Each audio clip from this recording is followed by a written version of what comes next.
আমরা এখানে এসেছি কেন? শুধু দাবি একটা। কয়টা দাবি? দাবি এক, দফা এক, শেখ হাসিনার আর কোনো দফাও নাই, দাবিও নাই, কথাও নাই, বক্তব্যও নেই। এই দাবিকে আদায় করার জন্য, সর্বোচ্চ রক্ত দেওয়ার জন্য, ত্যাগ করার জন্য সবাই প্রস্তুত আছেন? কি মাঠ থেকে ভাগবেন না তো কেউ? সবাই কি বলেন, ভাগবেন না তো ইনশাআল্লাহ? যদি রক্ত দিতে হয় রক্ত দেব, জীবন দিতে হয় জীবন দেব, মান দিতে হয় মান দেব, কিন্তু শেখ হাসিনাকে উচ্ছেদ করে ছাড়বে ইনশাআল্লাহ। আজকে তো আগামীকালে টর্নেডো পূর্ব আভাস দেওয়া হচ্ছে, কিন্তু টর্নেডো হবে কালকে ইনশাআল্লাহ।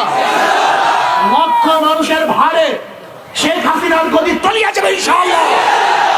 আগামীকাল সমস্ত জনগণ এখানে উপস্থিত হবেন, সবাই এখানে উপস্থিত হবেন।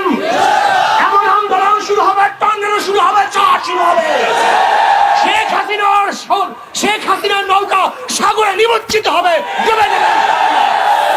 সবাই কাছে আসবেন।